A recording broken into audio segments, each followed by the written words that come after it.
এদিকে নাটোর জেলায় গত ২০ বছরে গড়ে উঠেছে ১১৫টি ইটভাটা। এর মধ্যে ৮৪টি অবৈধ, বেশিরভাগেরই নেই কোনো পরিবেশ ছাড়পত্র।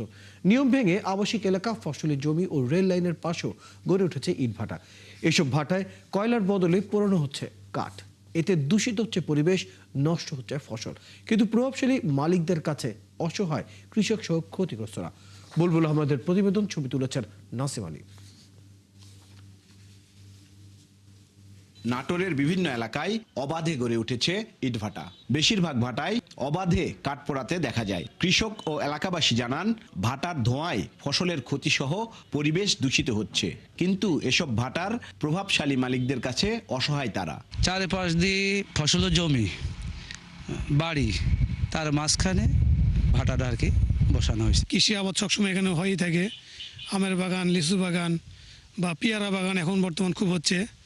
এর মধ্যে তো ভাটাটা করার কারণে আমাদের অনেক ক্ষতি। ভাটার যে ধোঁয়া, এই ধোঁয়ার জন্যে ওই আমের গাছের আম থাকে না, কলা গাছের কলার পাতা মরে যায়। প্রশাসনের যোগসাযোগ না থাকে তাহলে এভাবে এই ভাটাগুলা তারা অবৈধভাবে কাগজপত্র ছাড়া কাঠ ব্যবহার করে কিভাবে তারা ভাটাগুলা চালাচ্ছে। অভিযোগ আছে, বেশিরভাগ ইটভাটা বিএসটিআই এর নির্ধারিত মাপের চেয়ে ছোট আকারের ইট বানাচ্ছে, যা বেশি দামে কিনে প্রতারিত হচ্ছেন ক্রেতারা। এটার মাপ পেলাম 9.5 ইঞ্চি,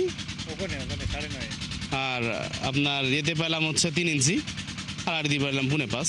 যখন এই ভাটা খুললে তখন দেখেছি আমরা 10 ইঞ্চি পাইছি, এখন একটু কম আছে 9.5 ইঞ্চি। নিজেদের অন্যায় কাজ ঢাকতে নানা অজুহাত দেন ভাটা মালিকরা।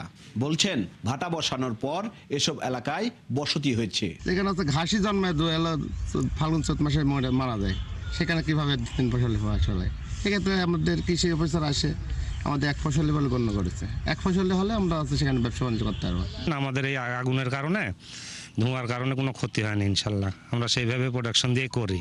আমরা লাইসেন্স করার জন্য সরকারের কাছ থেকে এগোচ্ছি, কিন্তু এখন পর্যন্ত ওভাবে আমরা সাড়া পাইনি। ওই দেখেন আরেক বাড়ি করছে, ওই দেখেন আরেক বাড়ি করছে, সব নতুন বাড়ি করছে মানুষ। এখানে সুবিধা পাচ্ছে, তাই এসে নতুন করে মানুষ বাড়ি করে। এদিকে প্রশাসনের কর্তারা বলেন, অবৈধ ইটভাটার বিরুদ্ধে কোনো ছাড় দেয়া নয় নীতিতে অভিযান চালানো হচ্ছে। এখানে যারাই আইনের বিরুদ্ধে কাজ করবে আমরা ব্যবস্থা নিব। মোবাইল কোর্ট হয়েছে, সামনেও হবে। গুরুদাসপুর এবং লালপুরে বিশাল অঙ্কের জরিমানা করা হয়েছে এবং ইটভাটা গুড়িয়েও দেওয়া হয়েছে, এবং এই কার্যক্রম আমাদের অব্যাহত থাকবে। প্রশাসনের কর্মকর্তাদের চোখের সামনে কিভাবে এসব অবৈধ ইটভাটা চলছে, এ নিয়ে প্রশ্ন আছে এলাকাবাসীর মধ্যে। বুলবুল আহমেদ, ৭১, নাটোর। দর্শক, এই ব্যাপারে আরো বিস্তারিত জানাতে আমাদের সাথে যুক্ত হচ্ছেন সহকর্মী বুলবুল আহমেদ। বুলবুল, পরিবেশের ছাড়পত্র ছাড়া এতগুলো ইটভাটা কিভাবে চলছে? এক্ষেত্রে সংশ্লিষ্ট যে মহল, তারা কি বলছেন এবং এতদিন কেন এই বিষয়ে কোনো পদক্ষেপ নেওয়া হয়নি? রয়েল, আসলে প্রশাসনের যে কর্মকর্তারা তারা কিন্তু শুধু নামকাওয়াস্তেই বক্তব্য দেন যে তারা কঠোর ব্যবস্থা নিচ্ছেন, এবং কিছুক্ষণ আগে আমাদের প্রতিবেদনে আমাদের দর্শকরা নিশ্চয়ই শুনেছেন যে জেলা প্রশাসক নিজে বলছেন যে বিরাট অঙ্কের জরিমানা করা হয়েছে। যাদের কিনা কোনো রকম কোনো লাইসেন্স নেই, যাদের কোনো অনুমোদন নেই, যারা ছোট মাপের ইট বানাচ্ছে বিএসটিআই এর মান অনুযায়ী, তাদের বিরুদ্ধে নাকি জরিমানা করা হচ্ছে বিশাল অঙ্কের। যাদের কিনা কোনো রকম পেপারস নেই, যাদের অনুমোদনই দেওয়া হয়নি এই ভাটা পরিচালনার জন্য, তাদেরকে গিয়ে প্রশাসনের কর্মকর্তারা জরিমানা করছেন।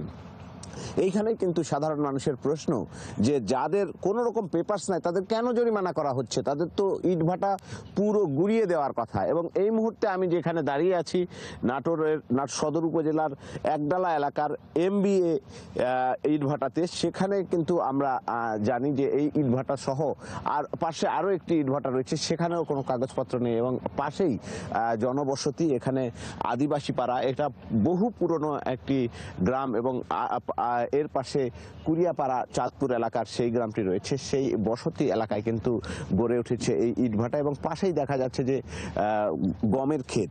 তো প্রশাসনের যারা কর্মকর্তা তাদের কিন্তু সম্পৃক্ততার কথা বলছে রয়েল, যে সাধারণ মানুষ তারা বলছেন যে যদি প্রশাসনের কর্মকর্তারা সম্পৃক্ত না থাকে তাহলে এই কার্যক্রম কোনোভাবে চালানো সম্ভবই নয়। এবং অন্যান্য যারা স্টেক হোল্ডার রয়েছে তারা বলছেন যে প্রশাসনের কর্মকর্তারা বিভিন্ন তহবিলে বিভিন্ন সময়ে তারা মোটা অঙ্কের উৎকোচ নেন এবং বিভিন্ন জাতীয় দিবস থেকে শুরু করে অন্যান্য যে প্রশাসনের অনুষ্ঠানগুলো হয় সেই অনুষ্ঠানগুলোতে এবং পাশাপাশি এই অবৈধ ইটভাটাগুলো পরিচালনার জন্য তাদের কাছ থেকে মোটা অঙ্কের টাকা নিয়েই এগুলো চালু রেখেছে। এবং এর পাশাপাশি কিন্তু যে প্রশাসনের স্থানীয় পরিবেশ অধিদপ্তরের কর্মকর্তারা রয়েছে তারাও কিন্তু এগুলোর বিষয়ে খুবই নীরব এবং বছরের পর বছর ধরে এই ইটভাটাগুলো কিন্তু পরিচালিত হয়ে আসছে এবং তাদের বিরুদ্ধে কোনো ধরনের ব্যবস্থা দৃশ্যমান হচ্ছে না। এবং একই সাথে কিন্তু রয়্যাল শুধু যে ইটভাটা পরিচালনা করছে কোনো রকম কাগজপাতি ছাড়া সেই রকমই কিন্তু বিষয় নয়, তারা কিন্তু প্রচুর পরিমাণের কাঠ পোড়াচ্ছে। এক একটি ইটভাটাতে গিয়ে আমাদের মনে হয়েছে এটি যেন ইটভাটা নয়, এটি যেন সমিল। তো এত পরিমাণ কাঠ কিন্তু এই ইটভাটাগুলো পোড়াচ্ছে। তো প্রশাসনের সাধারণ মানুষ বলছে যে প্রশাসনের লোকেরা ব্যবস্থা নিচ্ছে না, কারণ তাদের এখান থেকে অনৈতিক সুবিধা নেওয়ার বিষয় রয়েছে, সে কারণেই তারা কোনো ব্যবস্থা নিচ্ছে না। রয়্যাল বুলবুল আহমেদ, বেশ পরিষ্কার কিছু তথ্য আমরা আপনার কাছ থেকে পেলাম, বেশ কিছু তথ্য আপনার কাছ থেকে জানা গেল। ধন্যবাদ যুক্ত হবার জন্য। দর্শক, আমাদের সাথে আমাদের সহকর্মী বুলবুল আহমেদ যুক্ত ছিলেন, যারা ছিলেন নাটোরে অবৈধ ইটভাটার বর্তমান যে পরিস্থিতি এবং ব্যবস্থাপনার গাফলতি সেই বিষয়ে আমরা বিস্তারিত জানছিলাম।